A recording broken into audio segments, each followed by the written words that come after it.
자, 계속 같이 합시다. 11쪽. 그 뒤에 이어서, 그러니까 예수님은 하나님으로서, 하나님과 동등한 존재로서 네 개의 권한을 가지고 있음을 지금 이제 성경 5장에서 밝히시는 겁니다. 창조의 권능 소유자, 나는 창조자다. 그 다음에 나는 죽은 자, 원하는 자를 살리는 구원의 권능이 나에게 있다. 그 다음에 심판의 권능, 공경, 하나님으로서의 공경받을 권한이 동시에 있다. 이 네 가지, 이걸 이제 말하는 것이었습니다. 이 네 가지 권한 소유에 관한 선언을 들었던 성전주의자들과 유대주의자들은 기절할 정도로 놀랐을 것이다. 놀라서 정신을 차리지 못하는 그들에게 예수님은 한 번 더 못을 박으시는데 그것은 하나님 불공경죄, 신성모독죄이다. 예수님은 말씀을 하신다. 너희들은 나를 성전모독죄로, 신성모독죄로 죽이기로 결의했지만 너희들이 빠뜨린 것은 나 예수는 하나님의 아들로서 하나님 아버지가 받으시는 공경을 마땅히 받아야 할 존재, 하나님과 동등한 존재라는 인식이다. 너희들은 이걸 빠뜨렸다. 그러나 나 예수를 박해하고 또한 죽이기로 결의한 너희들은 나 예수를 공경하지 않는 자이며 나를 보내신 아버지 하나님까지 공경하지 않는 자이다 라고 말을 했습니다. 그러니까 예수님이 자기를 대변하는 오늘 5장으로부터서 로마서가 요한복음이 끝나는 그 1장까지 쭉 예수님이 하시는 아주 중요한 말씀이 뭐냐면 나는 하나님이 보낸 자다 하는 거예요. 굉장히 중요한 개념입니다. 그러니까 나를 보낸 자는 하나님이다. 나는 아버지 하나님과 똑같다 하는 말을 계속 그렇게 하시는 겁니다. 그래서 예수님은 공생의 첫째 해 오순절에 성전을 뒤집어 놓으시기로 작정하신 듯하다. 그렇지 않고서는 이렇게 강력한 선포를 하실 리가 없다. 예수님은 너희들이 나를 박해하고 죽이기로 결의한 것은 너희들이 입에 담기도 무서워 두려워하는 야훼 하나님을 공경하지 않는 것이다. 라고 지적하심으로써 너희들은 지금 신성모독죄를 너희들이 범하는 것이다 라고 꼭 집어 밝히시는 것입니다. 그러니까 유대인들에게 지금 예수님은 이런 말씀을 하시는 거예요. 이제 우리가 나중에 로마서와 연결돼서 설명도 하려가 모르겠는데 지금 나는 유대주의에 빠져 있는 너희들, 인간적인 방법으로 구원시키는 너희들에게 하나님의 방법으로 하나님의 보내신 자, 나를 믿음으로서 구원시키려고 하는데 너네들은 그걸 지금 가로막고 있다. 그러니 너네들이야말로 하나님의 구원 계획을 가로막는 최고의 하나님 불공경죄다라고 지금 말씀하시는 겁니다. 저도요, 요한복음 읽을 때 지금 제가 이렇게 말하고 있는 이런 부분이 안 읽혀졌어. 나도 이렇게 읽혀지질 않았어요. 그런데 로마서를 공부하면서 이렇게 읽혀지기 시작한 것입니다. 로마서를 공부하기 전까지는 지금 내가 말하는 여기 글 쓴 대로 나도 그렇게까지는 연결시키지 못했어요.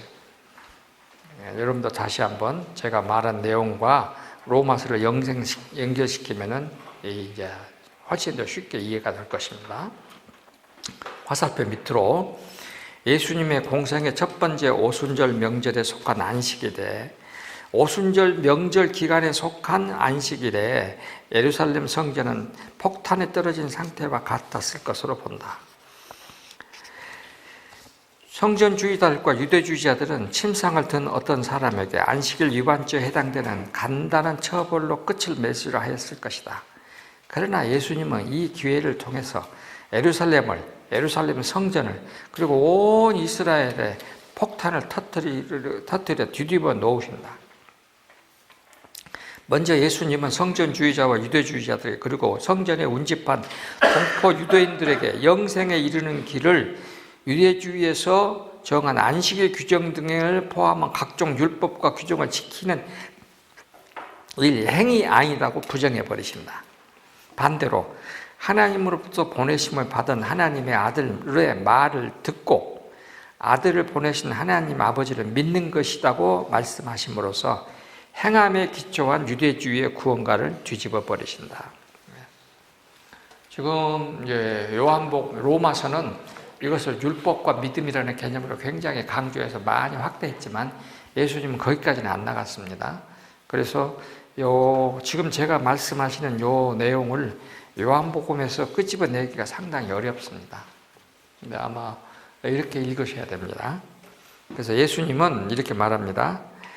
나의 말을 듣고 또 나 보내신 이를 믿는 자는 영생을 얻었고, 영생이 뭔가 하는 것을 말할게요. 심판에 이르지 아니하나니 사망에서 생명으로 옮겼느니라. 이렇게 옮겼느니라는 말은요, 밑에 각 줄 달아보세요. 내가 줄을 해놔서 헬라말로. 메타바이노는 뭐냐면은 이사가다, 옮겼다는 말을 이사가다라는 말로 표현하니까 훨씬 더 쉽더라고요. 이게 사망에서 생명으로 옮겼느니라는 원래의 뜻이 이사하다 뜻입니다. 이사했다. 훨씬 쉽죠? 죽은 자가 하나님의 아들의 음성을 들을 때가 오나니 곧 이때다. 듣는 자는 살아나리라. 자, 지금 이제 로마서와 연결되고 우리 구원에 있어서 굉장히 중요한 표현입니다. 자, 믿음은 무엇부터 시작한다? 듣는 것. hearing. 잘 듣는 것입니다. 먼저 들어야 돼. 믿음을 들으면 무엇이나 믿음으로. 듣는 데서 믿음으로. 듣는 데서 믿음으로 갑니다. 지난번 시간에도 내가 말했습니다. 믿음은 무엇으로? 보는 것으로 되지 않는다. 사람들이 지금 이제 보여준다. 보여주면 믿는다. 보고 믿는다. 예수님은 요한복음 20장에 뭐라고 그랬습니까? 도마가 어떻게 했어요? 이렇게 넣어보고 보고 부활하신 것을 믿습니다. 그러니까 예수님이 분명히 말씀은 보고 믿는 것은 믿음이 아니다. 보지 않고 믿는 것이 믿음이다.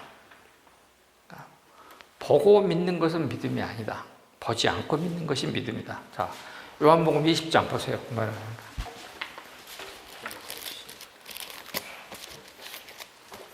요한복음 20장에 요한복음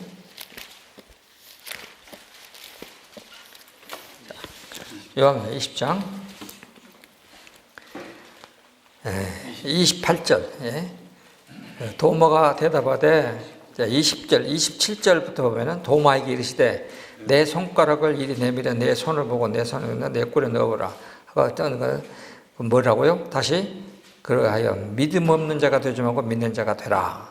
그러니까 예수께서 주여 믿나이다 하나님이다. 예수님이 28절에 예수께서 이르시되 나를 보고 너는 나를 본 거로 믿느냐? 보지 못하고 믿는 자가 복되도다.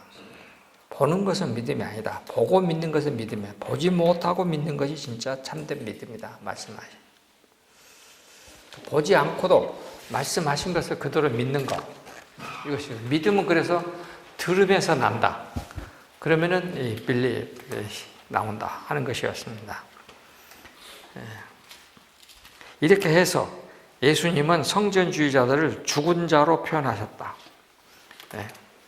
죽은 자로 다 말씀해요. 죽은 자가 하나님의 아들의 음성을 들을 때가 온다. 이렇게 죽은 자는 지금 저 단상에 있는 성전주의자를 말하는 거예요. 그들이 사는 길은, 영생에 이르는 길은 십자가에 매달린 인자를 보고 믿는 자로 한정하신 다음에 요한복음 3장 15절 16절 3장 16절 다 알죠? 하나님이 세상을 이처럼 사랑하사 나 예수 하나님의 아들의 말을 듣고 아들을 보내신 아버지 하나님을 믿는 자는 영생을 얻었고 사망에서 생명으로 옮겼느니라. 이사 갔다라고 밝힌다. 여기 보면은 현재 완료형을 썼습니다. 이사 갔다. 완료형을 썼어요. 아주 중요합니다. 옮겼느니라는 현재 완료형이요. 자, 그럼 어떻게 되겠습니까? 여러분들이 2024년 지금 5월 오늘이 8일. 지금 18시에 지금 이렇게 예수님을 믿었어. 여기서 예수님을 믿었으면 여러분들은 어디로 가서 사망해서, 이렇게 믿기 전에는 사망했어. 근데 지금 믿으면 영생으로 어떻게 한다고? 이사가는. 그러면은 부활은 믿는 순간부터서 우리에게 있는 것입니다. 그러니까 요거는 이 영생이라고 하는 것은 우리가 믿는 순간부터서 말 그대로 지난번부터 계속 말했어요. 우리가 선취하는 거예요. 아브라함이 하나님의 말씀을 믿을 때부터서 아들은 있었어. 이삭은 있었습니다. 그러니까 선취하는 거예요. 그러면은 우리가 영원한 생명이 이때부터 시작됐기 때문에 우리가 예를 들어서 죽는 날이 뭐 여기 앞으로 이제 여기 2050 몇 년 뭐 이렇게 한다고 그럽시다. 내가 2050년까지 살란가 모르겠습니다. 2050년이라고 그럽시다. 그런다면 나는 뭡니까? 나는 내 나이, 요 나이에서 내가 1948년이니까 요렇게까지 나이에 플러스를 내가 여기서부터 영생이 시작되는 것이 아니고 나는 예수님을 만난 것이 1965년쯤, 5년인 것 같아. 그러니까 예수님을 만난 것이 1965년이니까 나는 요때부터서 지금 생명을 선취한 거죠. 똑같아. 여러분도 마찬가지고. 그래서 우리 교회는 항상 사람들이 부활을 죽음 후의 것으로 생각하는데 이미 부활했습니다. 이미 부활했어. 우리는 이미 완전한 새 생명이에요, 지금. 새 생명이니까 이제 그런 면에서 내가 옛날 죽은 하나님 없던 시절의 생동으로 되돌아갈 수는 없다 하는 것이 이제 기독교의 자각 인식이죠.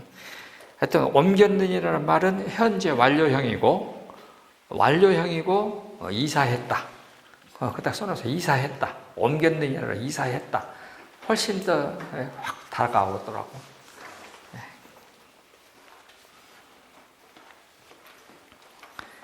이렇게 해서 예수님은 성전주의자, 이 말씀은 유대주의 구원과를 완전히 뒤바꿔 놓으시는 대선언이다. 영생으로의 구원은 하나님이 보내신 자 하나님의 아들의 말을 듣고 믿는 것이고 이 기간은 지금 이때 곧 하나님의 아들이 이 땅에서 이 말씀을 선포하시는 그 동안에 한정됐더라고까지 제한성을 밝히셨다. 예수님은 그 많은 군중들이 다 들을 수 있도록 너희 성전주의자들과 유대주의자는 다 죽은 자이다. 여기 네크로이라고 했잖아요. 아까 여기 같은 말입니다. 여기 네크로이가 썩어서 냄새나는 자들이다 그 말입니다. 무덤 속에 있는 자들, 분명히 그 다음에 그 단어가 또 나와. 무덤 속에 있는 자들이라고 하나요. 예수님은 요걸 진짜 잘하셔요, 이렇게.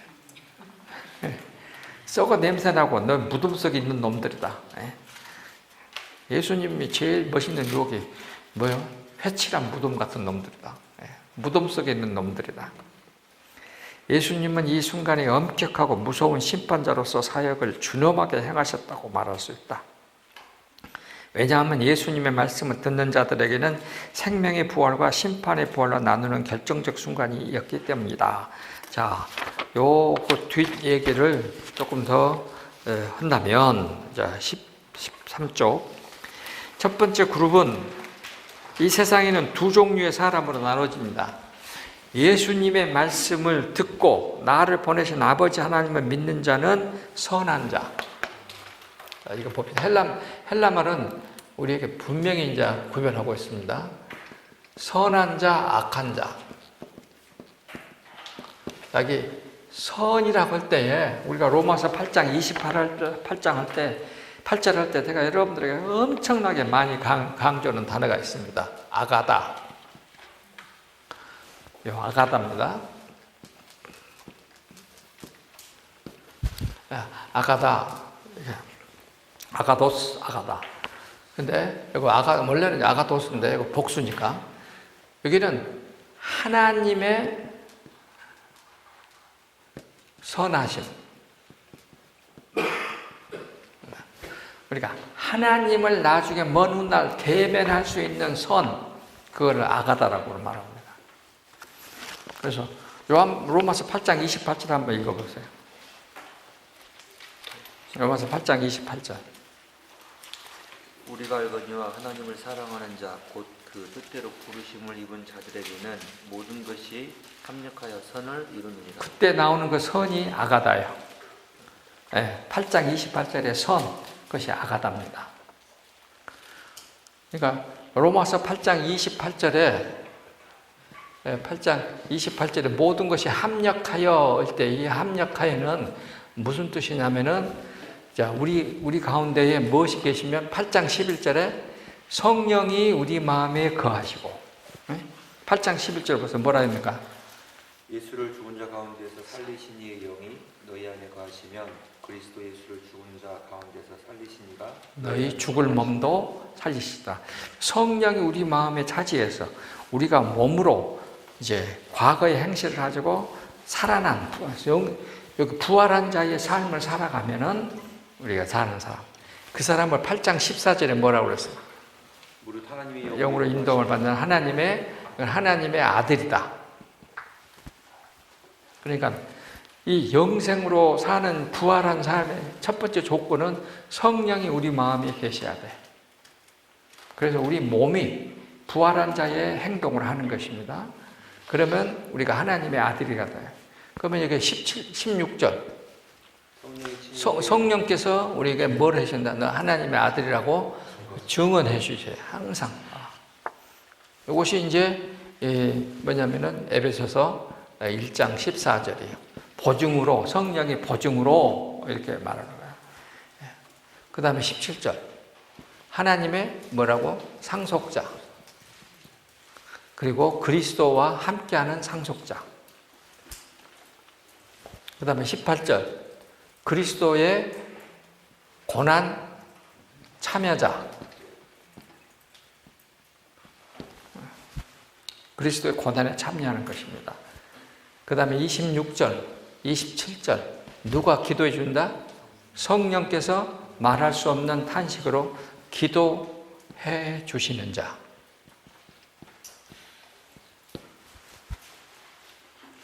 그러면 요런 것들이 하나로 합력하여, 이것이 하나로 합력하여 무엇이 된다? 하나님의 선하심에 이른다는 것입니다. 그러니까 우리 흔히 교회에서 말하는 합력하여 선이 된다는 말은 일이 틀렸는데도 합력하여 선이 된다는 말이 아니고, 여기 지금 요 뜻입니다. 여기 선은 우리가 나중에 하나님의 배울 수 있는, 하나님 앞에 우리가 설 수 있는 그 선한 경지에 이르는 것을 말하는 겁니다.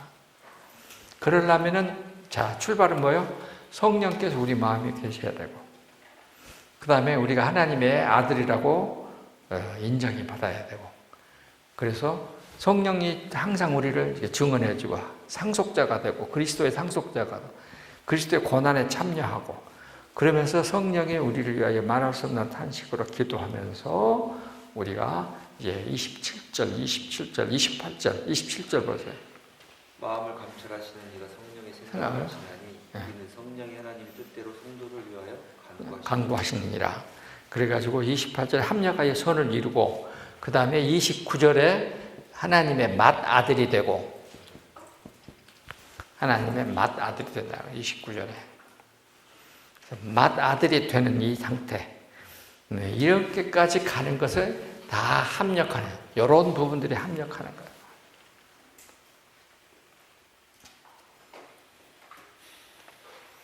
자, 됐죠? 네. 이렇게 해서 이렇게 살아가는 사람을 우리가 선한 자라고 명해요. 이거 선한 자예요. 이 사람들은 나중에 아가다요, 하나님의 선하심. 근데 여기 악한 자는 말하면은 뽀네로스요. 요거는 말하자면 우리가 그냥 일반적으로 내가 장작열을 이렇게 하고 뚜드러 패거나 속으로 아주 미워하거나 그럴 때는 나쁘다 그 말이에요. 그러니까 여기서는 인간 세상에서 선한 것, 인간 세상에서 악한 것을 또 나눠. 그러니까 인간적인 것은 이것은 칼로스라 그래. 이거는 카코스. 이렇게 해서 내가 도둑질했다. 그럼 카코스야. 내가 남에게 구제를 했다. 그럼 칼로스야. 그러니까 사람 사이에 선하고 악한 것은 칼로스, 카코스라 그래. 근데 하나님을 만날 때에 선하고 악한 것은 아가다, 아가도스다. 그 다음에 그는 포네로스. 그래서 이거는 하나님께서 도저히 안 만나주시는, 하나님이 밀쳐버리는 거. 요거는 포네로스야. 그러니까 요 인간들 사이의 카코스는 이거는 그냥 다 눈 감아줘. 이건 다 눈 감아준다고. 인간적인 것 가운데 칼로스, 요것 갖고 하나님 앞에 내놓을 수도 없어. 그런데 우리가 하나님을 만나는 선, 하나님이 거절하시는 악, 요 단어를 지금 쓰고 있어요. 예수님은. 헬라말을 그대로 쓰고 있습니다. 예? 자, 영생이라는 개념은 이제 그런 것입니다. 예. 그렇다면, 자, 예수님이 이와 같이 말씀하시자 높은 데에 있는 지도자급 사람들은 물론이려니와 낮은 곳 광장에서 웅성웅성 하는 소리가 들렸을 것으로 본다. 내가 그때 예수님하고 같이 안 있었는데 들린 것 같아요, 지금. 여러분도 들리죠? 네? 예수님이 그렇게 하시자 말도 안 되는 소리 막 이렇게 했겠지. 한편에서는 그럴 리가 없다. 그는 목수 요셉의 아들이고 갈릴리 출신인데 어떻게 메시아가 될 수 있어? 말도 안 돼. 이런 소리가 들렸을 것이다. 이 소리들을 내는 사람들을 예수님은 너희는 어찌하여 깨닫지 못하느냐? 이는 내 말을 들을 줄 알지 못함이니라. 이게 로마서 이제 8장 43절에 요한복음 이게 자주 나옵니다. 그러니까 너희들은 어째 내 말을 들을 줄 모르냐? 예. 너희들은 지금까지 하나님의 말씀인 성경을, 율법을, 하나님께서 천사를 통하여 준 그 율법을 하나님의 뜻대로 읽지 않기 때문에 내 말을 들을 줄 모른다라고 말씀하시는 것입니다. 이것을 성경을 여러분들 또 읽을 때에 성경에서 가장 핵심은 누구냐면 아들 예수를 말하는 것 아닙니까? 그 밑에 내가 써놨어요. 그 적은 글씨로 너희가 성경에서 영생을 얻는 줄 생각하고 성경을 연구하거니와 이 성경이 곧 내게 대하여 기록하였느니라. 성경은 예수님에 대해서 기록한 책입니다. 그러니까 성경을 읽는 방법은 모세오경부터서 요한계시록까지 계속 누구를 주인공으로 읽는 거예요? 예수님으로 읽는 것입니다. 그 눈으로 읽지 않고 여기 지금 성전주의자들처럼 성경을 자기들의 현재적인 권위, 자기들의 이 모든 것을 다 이렇게 보장해주는 보장으로서 성경을 써먹는 것. 여러분들도 가끔 이제 교회 가서 이런 거 많이 하죠. 교회가 예를 들어서 성전 예배당을 짓고 싶어. 그러면은 성전 짓는 자들은 축복받았다는 말을 성경에서 다 골라. 그래갖고 막 그것만 설교해. 그러면은 목사가 성경을 통해서 성경 짓고 싶은 성전을 짓는 목적을 달성해. 근데 진짜 그것이 하나님이 원하시는 것이냐는 몰라. 그러니까 성전은 예수님이 뭐라 그랬어? 성전은 곧 너희 마음이다. 누가복음 17장에 보면 나와. 너희 몸이 성전이다. 고린도전서 3장에도 너희 몸이 성전이다. 근데 성전은 거기다 지어야 되는데 땅덩어리에다가 집 짓는 것이 성전이라고 생각한다 이 말이에요. 여기 유대주의자들은 똑같다 그 말이에요. 그래서 지금 말씀하시는 것입니다. 그래서 너네들은 성경을 읽을 줄 모른다. 내 말을 들을 줄 모른다. 그러니까 여러분들이 성경을 읽을 줄 몰라. 왜? 예수님의 눈으로 안 읽기 때문에. 그 얘기입니다. 그렇다면 하나님의 뜻대로 들을 줄 아는 대로 듣는 것이 무엇인가? 하나님의 뜻대로 들을 줄 아는 대로 듣는 것은 무엇인가? 하나님의 모든 사람은 구원을 받으며 진리에 이르기를 원하시는 분이시다. 디모데전서 2장 4절. 이 구원에는 유대인이나 이방인이나 다 참여하기를 원하심으로 차별이 없다. 하나님께서는 성경에 다 아들 예수를 믿음으로써 구원을 얻을 수 있다고 이미 기록해 놓으셨다. 이렇게 읽는 것이다. 그래서 그 밑에 성경은 하나님께서 보내신 자 하나님의 아들을 찾으려는 눈으로 읽어야 한다. 이것이 곧 성경을 읽을 줄 아는 것이다. 성경을 읽을 줄 아는 눈으로 읽으면 능히 그리스도 예수 안에 있는 믿음으로 말미암아 구원에 이르는 지혜를 찾을 수 있다. 이 지혜는 구약 성경에서도 마찬가지였다. 왜냐하면 예수님은 5장 46절에 모세를 믿었더라면 또 나를 믿었으리니 그가 내게 대하여 기록하였느니라. 그러니까 모세오경에서 모세도 예수님에 대해서 기록했다는 거예요. 예수님 입에서 하시는 말씀이에요. 이게 여러 군데 있습니다만은 신명기 18장에 보면은 나와 있어요. 신명기 18장.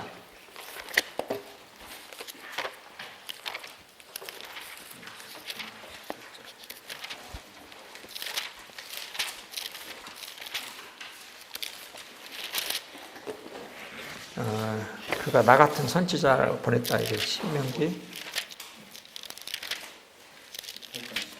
18장까지 안 간 것 같다. 그 앞에는 18장 15절이죠. 예. 신명기 18장 15절. 예. 18장 15절 보면은 내 하나님 여호와께서 너희 가운데 내 형제 중에서 너를 위해 나와 같은 선지자 하나를 일으키시니 너희는 그의 말을 들을지니라. 여기 모세가 말하는 나 같은 선지자가 예수님입니다.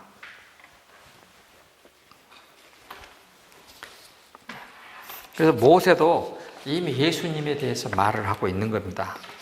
그래서 이 말씀들이 이제 요한복음 5장까지 굉장히 중요한 말이고, 이것이 예수님의 신성을 말하는 성경에서 엄청나게 중요한 부분입니다.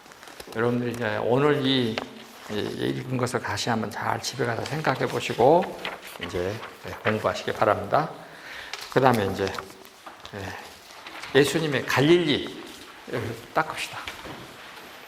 갈릴리 2차 여행, 전도 여행.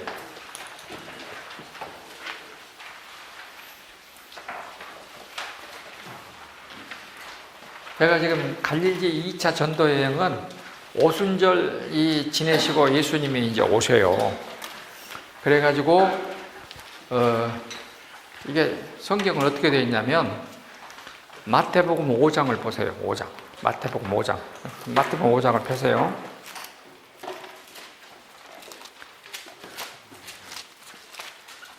네, 4장 마지막 절이 뭐라고 써 있습니까? 4장의 끝에 보면은 갈릴리, 데가볼리, 예루살렘, 온 유대, 요단강 건너편에서 많은 사람들이 모여들었다. 그러고는 5장으로 가면은 이것은 어디냐면은 벳세다의 산상수훈이 시작합니다. 그러니까 5장하고 4장 마지막하고 5장 사이에는 시간적으로 따지면 거의 1년 차이가 지금 비어 있습니다. 거기 1년 차이가 1년이 비어 있어요. 그 다음에 이제 요한복음 지금 5장이죠. 요한복음 5장에서 6장 3절에 보면은 또 뭐라고 하면은 6장 3절 보세요. 예수님이 6월절이 가까우매 이렇게 돼. 명절이 6월절이 이름에 그렇게 되잖아요. 그러니까 5장 끝은 공생의 첫 번째 오순절이요. 지금 이해가 합니까? 첫 번째 오순절은 시간으로 언제예요? 5월이요. 5월, 4월, 5월. 그런데 6월절은 그 이듬해 4월이에요. 지금. 거기도 1년 시간이 떠요. 이해가 되죠, 이제? 그렇게 시간적으로는 그렇게 1년 차이가 나요. 마태복음 4장과 5장 사이.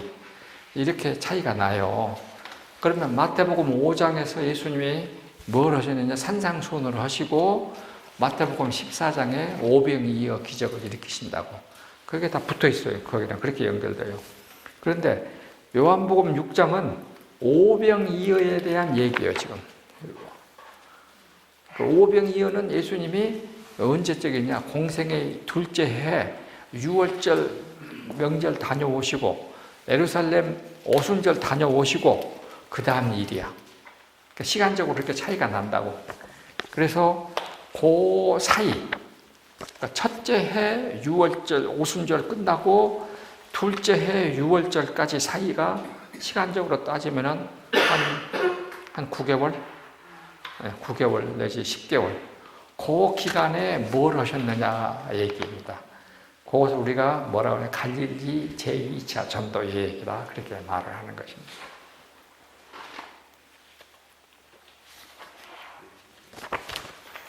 네.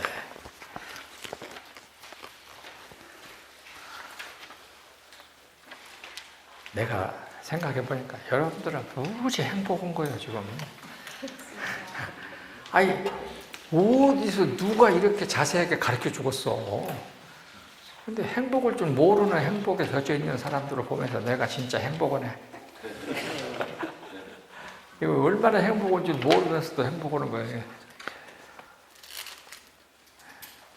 자, 그러면은 제2차 갈릴리 전도 여행에서는 예수님이 주로 많이 하신 것이 뭐였느냐? 병자 고치는 얘기가 제일 많습니다. 일제 병자들을, 각종 병자들을 고치셔. 그러면 그 얘기가 어디가 있냐면은 마태복음 4장에 보면은 나와요. 4장이 25절부터서 온 갈릴리를 두루 다니시며 뭐 하시고 각 회당에서 천국 복음을 전파하시고 가르치시고 천국 복음을 전파하시고 각종 병든 자를 고치시고, 그게 나오죠 이제. 그 얘기요. 우리가 그것을 예수님의 갈릴리 1차 전도 여행이라고 그래요. 1차. 그쪽 부분을 1차 전도 여행.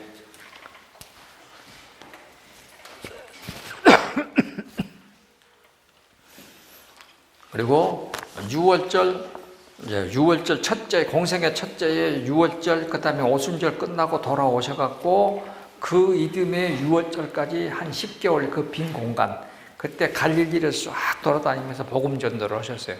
그거를 뭐라고 말하냐? 갈릴리 제2차 전도 여행이라 하는 것입니다.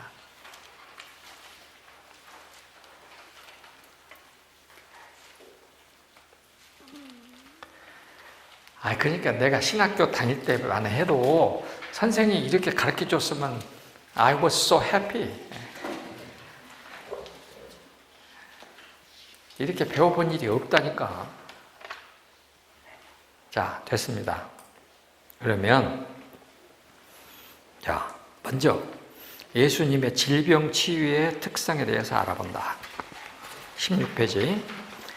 예수님께서는 공생의 기간에 갈릴리와 예루살렘 두 지역을 오고 가시면서 두 유형의 사람들을 만나셨다.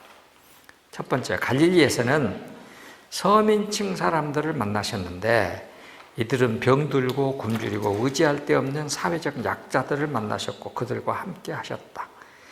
이들을 괴롭힌 무서운 힘은 귀신, 마귀로 번역된 사탄이었으나 이들 약자들에게는 스스로의 힘으로 사탄을 물리칠 능력이 없었으므로 외적인 도우심, 하나님의 전능하신 도우심에 절실하였다. 이 절실함이 그들로 하여금 예수를 그리스도로 받아들이게 하였으며 새로운 영적 나라 건설에 참여할 수 있게 있는 허락과 제자로 선택되는 은총까지 덧입을 수 있게 하였다. 그래서 갈릴리에서 제자들이 많이 나왔습니다. 예루살렘에서는 유대사회의 지도자층 사람들을 만나셨는데 이들은 건강하고 배부르고 스스로에게 힘이 있어서 외부적 도우심이 별로 필요치 않은 사회적 강자들이었다. 이들은 인간적인 요소에서는 부족함이 없었으나 신적인 요소, 즉 하나님의 도우심에는 부족하였고 부족이 쌓여서 급기야 하나님의도 필요치 않은 경지에까지 이르고 말았다. 그런데 무서운 것은 이것이 곧 사단이 그들의 마음속에 파고들어서 속인다는 사실이었다. 더욱 무서운 것은 자신들이 사단에게 속아서 사단의 앞잡이 노릇한다는 것을 깨닫지 못한 것이었다. 그러면서도 그들은 자신들이 건설한 현재적인 구조를 그 어느 누구도 건드리지 못하도록 방어하는 능력이 뛰어났고 필요하다면 하나님이 아닌 로마의 정치 세력과도 도움과도 손을 잡을 수 있었다. 결과적으로 이들은 예수님과 그 제자들이 하나님의 복음의 영적 나라를 건설하지 못하도록 방해하고 무너뜨리는 것까지 주저하지 않았다. 갈릴리와 예루살렘 두 지역의 차이는 무엇일까? 갈릴리에서는 사람은 뒷전인 반면에 하나님이 주인 되심이 나타났지만 예루살렘에서는 사람이 주인이시고 하나님은 손님이실 뿐이었고 아예 계시지도 않으셨다. 성경은 예수님께서도 갈릴리 지역에서는 산상수훈을 선포하셨지만 예루살렘에서는 도시와 성전의 멸망을 선포하시면서 눈물을 흘리셨고 또한 돌 하나도 돌 위에 남지 않는다고 선포하실 수밖에 없었다. 이제 예수님의 하시는 일을 잘 요약을 한 것 같습니다. 그러니까 갈릴리에서는 누가 주인이요? 하나님이 주인이요. 그래서 주인이 하나님이니까 사람들을 돌봤어. 그러니까 갈릴리에서 예수님은 산상수훈을 선포했습니다. 그런데 예루살렘에서는 사람이 주인이요, 하나님은 손님이요. 그러니까 예수님은 산상수훈이 아니고 예루살렘에서는 멸망을 선포하실 수밖에 없었다는 것입니다. 누가 썼는지 모르는데 진짜 잘 썼네. 자, 괜찮게 썼습니다. 갈릴리에서 하셨던 이 주 사역들, 병든 자, 먼저가 귀신들에게 병든 자, 자 귀신, 자 마귀, 그 다음에 사탄. 우리 한국 사람들은 이 귀신이라는 말 많이 썼습니다. 마귀라는 말도 많이 쓰고, 얼마 전에 여러분들이 지금 한 30년 전에 김기동 귀신론 많이 들어봤죠? 김기동 귀신론은 뭡니까? 우리 그때 이제 김기동 귀신론을 해서 교회가 크게 부흥된 교회들이 그때 많았습니다. 이거 70년대, 80년대 얘기예요. 그래서 70년대, 80년대 이제 김기동인데, 김기동이라는 사람은 1938년생이에요. 충청남도 예산 사람입니다.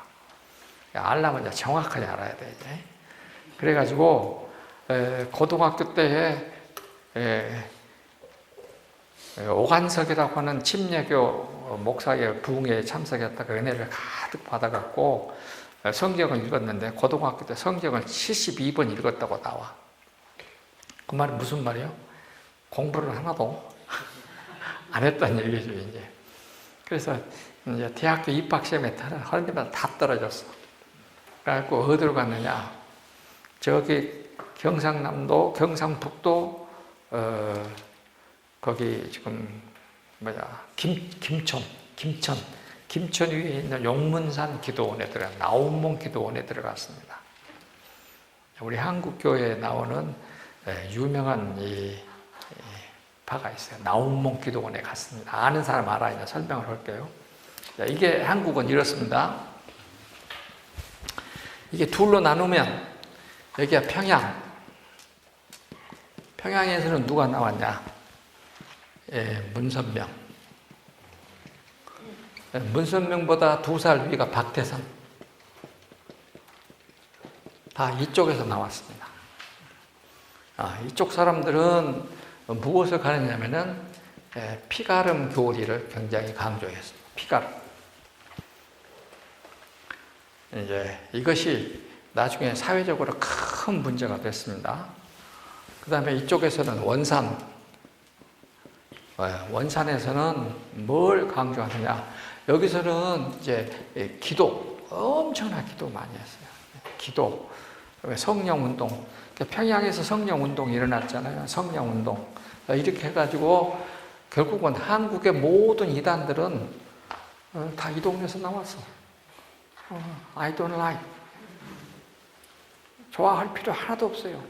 근데 평양 사람들은 한국 교회에 자기들이 무슨 그냥 어머니인 것처럼 떠들었는데 그것은 뒤로 가고 지금 남는 것은 요것밖에 안 남았어, 지금.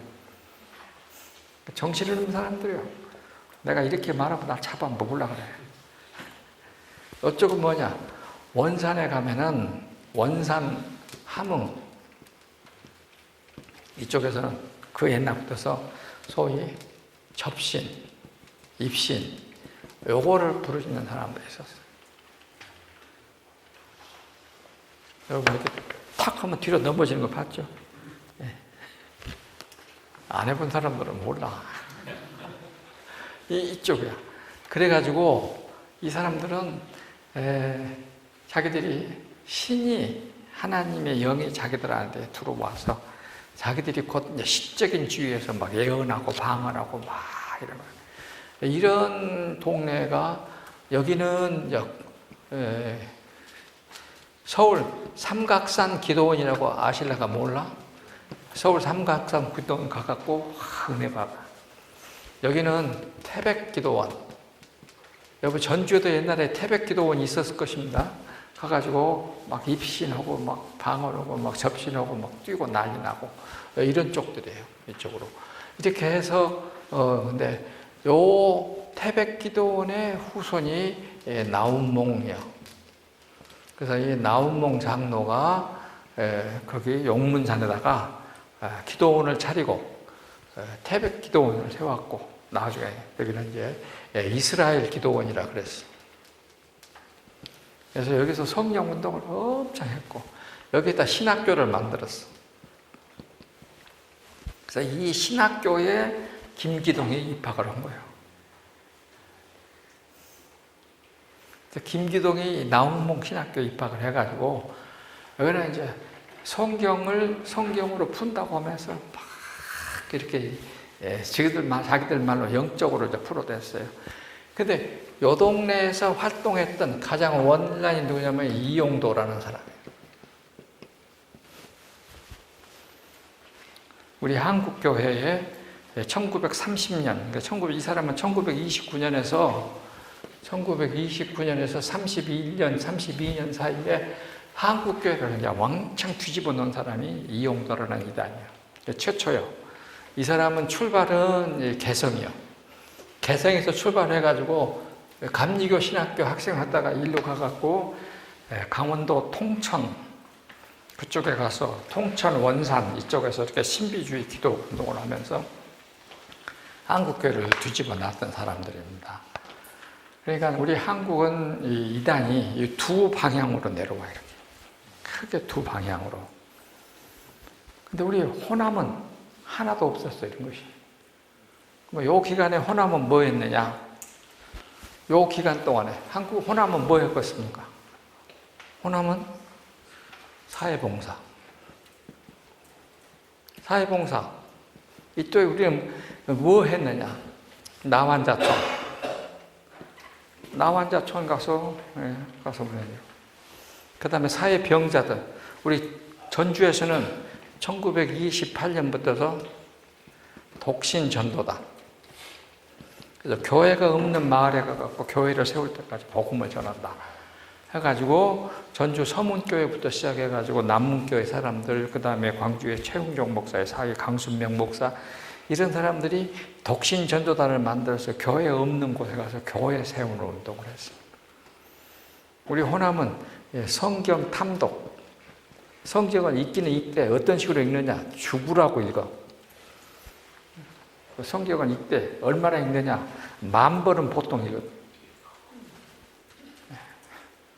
안 믿겠지만은 그래요, 지금도.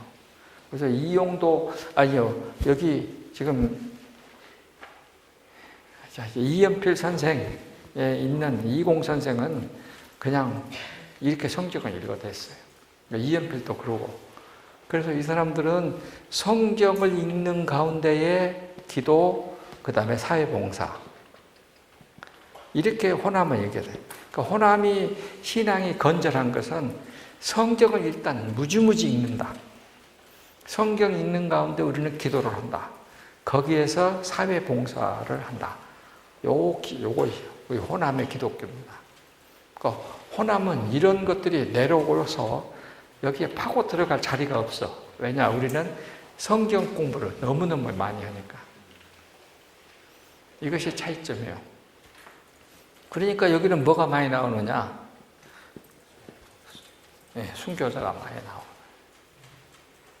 이쪽은 뭐가 많이 나오냐? 이단이 많이 나오고. 우리는 순교자가 나오고.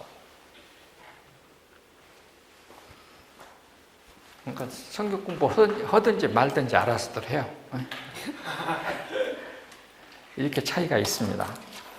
자, 그러면은 이 나운몽 신학교에 있는 얘기에 가서 이제 김기동이 신학교를 배우고 서울 몰로동에다가 가가지고 교회를 세웠는데 거기서도 뭐 했느냐, 이제 딱 이렇게 탁 하고 하면은 귀신이 있는지 없는지 보이는 거야. 귀신은 더러운 것이니까 귀신을 나가려면 이렇게 침을 받고 시작해. 그래가지고는 더러운 귀신아 물러가라 하면은 뒤로 벌렁 자빠. 그러면 이 귀신은 뭐냐? 이렇게 나옵니다. 성경에 120년 살기로 돼 있는데 120년 못 살고 죽었어. 그러면 무엇이 들어갔어요? 귀신은 귀신인데 좀 더러운 귀신이 돼요. 원귀, 원한을 가진 귀신이 되는 거예요. 우리 이제 무속에 그대로 나오는 그대로요. 원귀가 된다고. 그러면 원귀가 와가지고 자기를 잘 우리가 보살펴 줘야 되는데 안 보살펴 주면은 5가지 재앙을 준다 그래서. 첫 번째 뭐예요? 각종 질병, 각종 사업의 실패, 각종 사고, 그 다음에 다 잊어버렸네 이제. 한 2개 더 있어. 5가지. 그래서 우리가 살고 있는 생활 속에 어려움을 거기다 총망라해서 다 집어넣어놨어. 그러니까 이제 예수님의 이름으로 그 원귀를 쫓아내면 병도 낫고 사업도 풀리고 돈도 많이 벌고 출세한다 하는 그런 가르침을 한 거예요. 한국의 전통적인 무속신앙과 목사님의 사역을 무당과 이렇게 일치시켜 놨어요, 지금. 이것이 이제 김기동 귀신론이에요. 그러니까 그때 70년대, 80년대 얼마나 솔깃했겠습니까? 병도 낫고 아들도 공부도 잘하고 출세도 하고 좋은 대학도 가고 그런다 보니까 막 그때 교회가 얼마나 잘 됐겠습니까? 네. 거기에 서울대학교 음대 국악과를 다니는 한만영이라는 사람이 있었어요. 그 사람이 나왔고 요새 뭐 부활의 교회인가 무엇인가 해갖고 새로 또 하나 만들어냈던 막. 그것이 또 그렇게 되고 이래 해서 최근에 보니까 한 3년 전 유튜브에 김기동이 자기 여비서하고 호텔에 들어가는 것이 딱 사진에 찍혔더라고. 그렇게 돼요. 그런데 그래서 한국에서 말하는 이 귀신론은 성경에 없는 것입니다. 죽은 원귀가, 조상의 원귀가 후손들에게 내려와서 그렇게 재앙을, 깡타를 부리면서 후손들로 하여금 자기한테 제사 지내게 하는 것은 없다. 그건 귀신이 아니다. 그러니까 성경에 나오는 귀신은 뭐냐? 성경, 구약성, 신약성경 맨 뒤에 보여요. 유다서. 요한계시록 앞에 요한 1서, 2서, 3서 다음에 유다서라고 있습니다.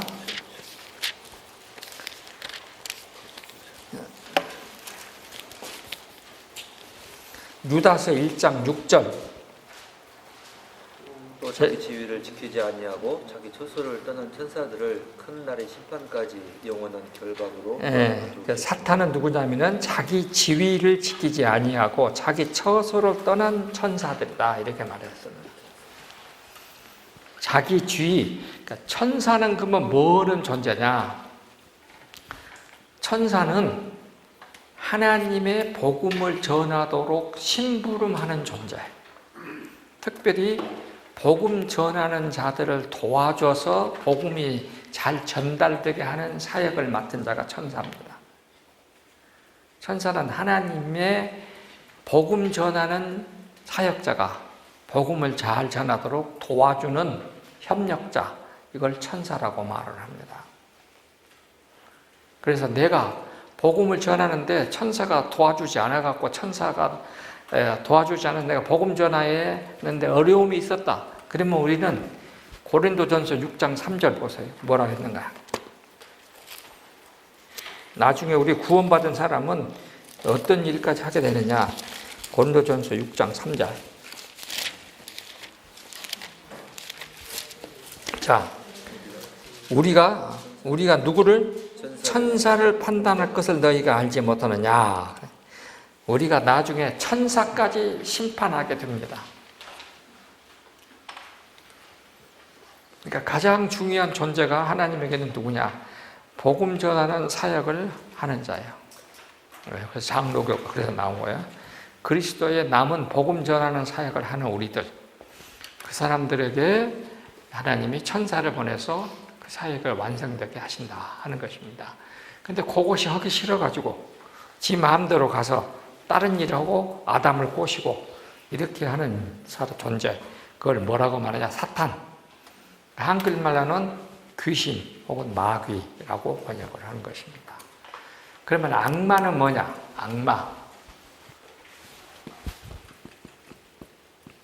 악마는 디몬이야. 요 사탄, 마귀, 귀신에게 이용당하는 존재, 그것이 하수인, 행동대의 악마예요. 그러니까 사람도 무슨 역할을 할 수가 있어요? 악마의 역할을 할 수가 있어요. 악마 역할을 해. 그러니까 짐승도 악마 역할을 할 수가 있고, 혹은 여타의 모든 그 사건들도 우리에게 악마 역할을 할 수가 있어요. 그러니까 요 사탄의 귀신의 하수인 역할을 하는 존재들을 우리가 뭐라고 말하냐? 악마라고. 그러니까 우리가 인간 못되면 뭐라 그래? 악마 같은 놈이라고 그래.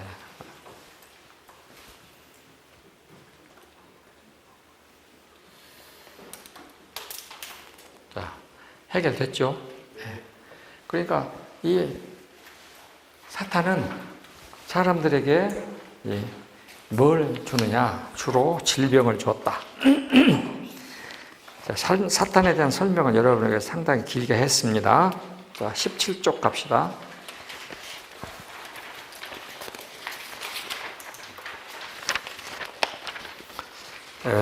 그러면 누구를 예수님은 마귀라고 그랬느냐? 요한복음 8장 44절에 유대주의자들, 성전주의자들을 악마라고 그랬어요. 마귀라고 그랬어요. 그러니까 율법주의자들을. 자, 읽습니다. 너희는 너희 아비 마귀에서 났도다. 너희 아비의 욕심대로 너희도 행하고자 하느니라. 그는 처음부터 뭐요? 살인한 자요, 진리가 그 속에 없으므로 진리에 서지 못하고 거짓을 말할 때마다 제 것으로 말하나니 이는 그가 거짓말쟁이요 거짓의 아비가 되었습니다. 그래서 예수님은 당시 지금 그 단상 위에 서 있는 그 유대주의자들을 총칭해서 다 이렇게 말했어요. 너희들은 악마다, 마귀다, 마귀의 새끼들이다, 이렇게 표현했습니다. 사단은 아담 부부가 하나님께 심판받을 때에 내가 속였다라고 나타나서 아담 부부를 변호하거나 혹은 책임은 나에게 있다고 인정하지도 않았고 다 도망갔다. 오히려 아담 부부가 무너지는 것을 보면서 하나님의 계획이 와해되었다라고 하고 자찬하면서 웃었을 것이다.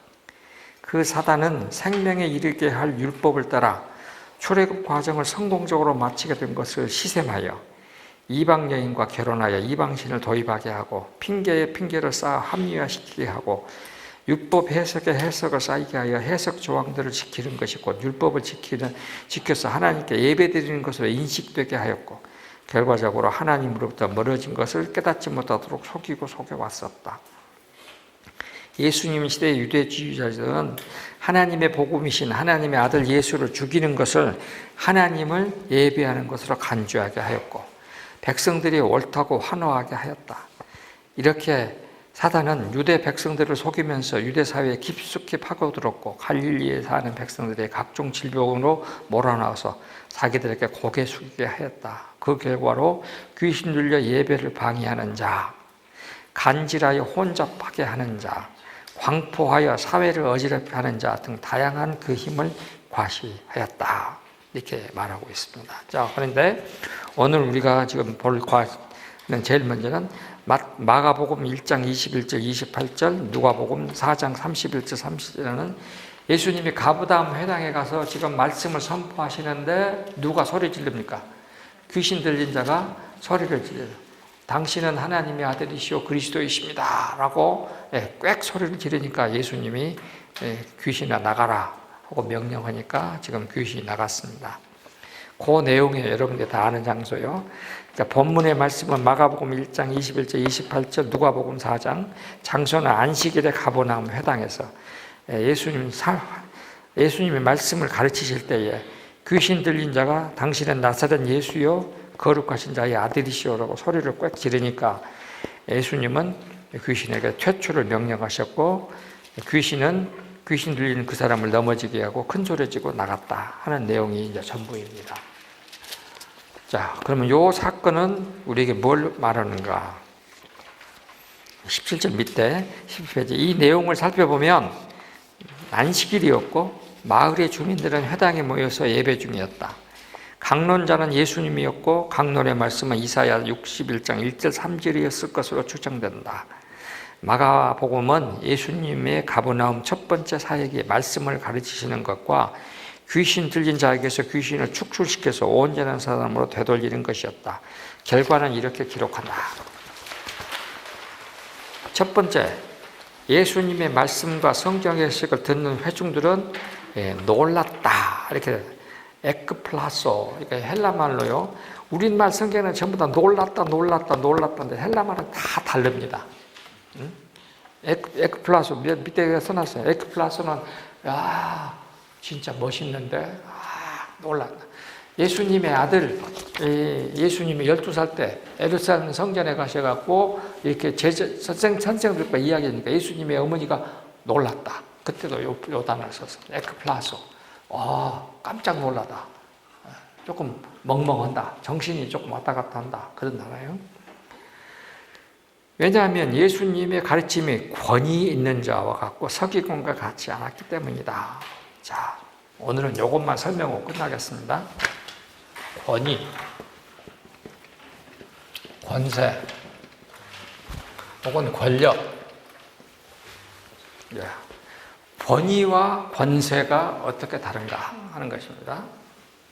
혹은 헬라어 엑소시아 이렇게 말하고, 이거는 두나미스라고 합니다. 두나미스. 영어로 이것은 다이너마이트예요. 다이너마이트요. 엑소시아는 영어로 하면은 authority. 그러면은 요 헬라어는 어떤 뜻이냐면은 에크요. 이건 밖으로. 플러스 우시아는 본질. 그러니까 권위는 어디서 나오느냐? 본질로에서 밖으로 나오는 것이다. 오소리티도 마찬가지고 아우토스, 내 자신으로부터 나오는 것이다. 오소리티 요 말이에요. 요거 다이너마이트는 힘, 능력. 그러니까 지금 당시 예루살렘 성전의 위에 서 있는 성전주의자들, 그 유대주의자들 다 이 사람들은 뭐가 있느냐? 요것이 있어. 권세. 사람을 병들게 할 수는 있었어. 그리고 예루살렘 사람들은 여가 아까 말한 대로 머리에다가 관못 쓰고 옷도 입고 이렇게 해서 지팡이 짚고 권세 있는 위치를 가졌어. 사람을 죽이기도 하고 살리지도 하고. 왜 권세요? 근데 이거는 권위요. 권위는 예수님은 허접한 보통 평민한 사람이요. 그런데 예수님에게는 누가 복종했어? 사단이 복종했어. 왜? 예수님은 본질이신 하나님으로부터서 오신 분이야. 그러니까 권위는 어디서부터 나오는 거야? 본질로부터 나오는 거야. 하나님, 신적 혹은 신성, 신적주의, 신성으로부터 나오는 거야. 그러니까 권위는 하나님이신 신성에서부터 나오는 거야. 그런데 이것은 하나님의 권위 있는 일을 하기 위해서 우리에게 뭘 주셨느냐? 권세를 주셨어. 권세. 그러니까 권세는 뭐냐? 왕도 있고 제사장도 있고 지금 우리 직책도 있고 이런 것들은 권위가 해야 될 일을 사람이 맡아서 할 때에 권세를 주신 거예요. 그러니까 아담이 하나님과 함께 있을 때는 모든 동물들이 식물들이 다 복종을 했어. 근데 하나님과 떨어져 버리니까 아담에게 무엇이 없어졌어? 권위가 없어졌어. 그러니까 동물들이 말 안 듣고 식물들도 말 안 듣고 엉겅퀴를 내고 그랬다고. 그러니까 이게 권위는 하나님으로부터 나오고 하나님에서 나오는 그걸 가지고 세상을 다스릴 수 있는 권세를 주셨어요. 근데 이 권세를 유지하려면 무엇이 계속 유지돼야 돼? 하나님의 신적 지위, 신성이 계속 우리에게 있어야 유지가 되는 거예요. 자, 그러면은 오늘 여러분 다 집에 가서 읽으시기로 하고, 지난번에 우리가 정약용 얘기했습니다.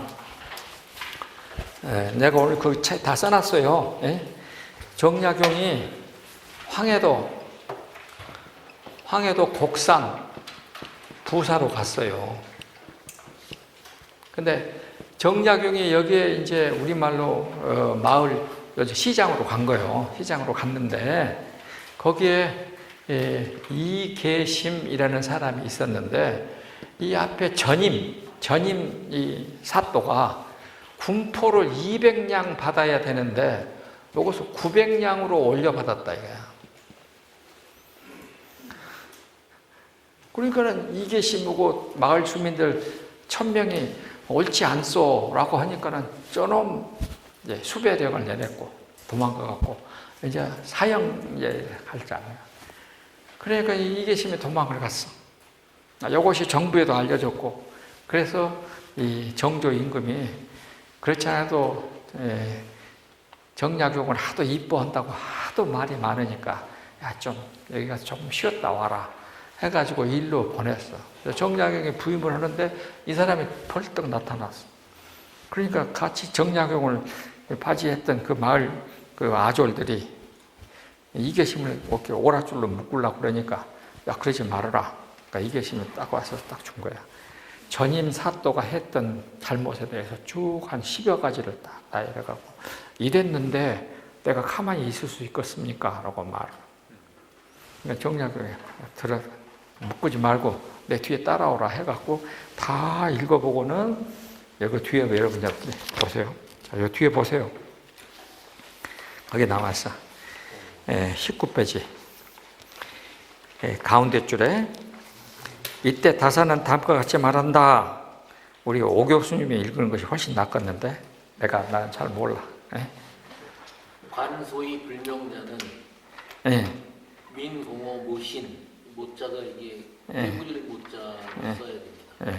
민공어 모신 하여 불이 번관하라. 여자는 관당이 천금 매지하라. 자, 관청이 밟지 않은 이유는 백성들이 자기 살 길만 도모하고 관청에 호소하지 않기 때문이다. 범자는 여기서 범하다는 건 항의하는 겁니다. 너 같은 너의 경우에는 관청에서 당연히 천금을 주고 사야 될 사람이다. 이렇게 해서 정약용이 거기서 사면해버렸어. 그래서 정약용이 거기서 3년 동안 부사로 있을 때에 황해도 곡산이 최고의 천국가 같았다고. 나중에 정약용이 떠나려고 그러니까 가지 말라고 그 사람들 대모으고 난리 날 정도가 됐다. 그러니까 정약용은 뭐냐면은 권능이 있었는데 권능 위에다가 무엇을 붙였느냐? 권위가 있었다. 권위는 바로 이런 데서 나오는 것이다. 그래서 제가 그래서 요사이 현 대한민국 정부는 어떤가? 일방통행이다. 맞죠? 지시하면 무조건 따르라. 잔소리 말고 시키는 대로 해라. 는 명령만 있을 뿐이다. 촛불 시위 참석자, 정부 적적을 비판하는 언론인, 생존권을 위해서 거리를 나선 노동자, 황해도 곡산 전임 사또가 했던 것처럼 밀란을 꾀하는 폭도로 취급하고 있다. 그들을 천금을 주고 사야 할 이계심으로 보고 그 목소리에 귀를 기울이려는 정약용의 권력자들 가운데서 얼마나 찾을 수 있을 것인가. 내가 또 감옥에 가야겠네.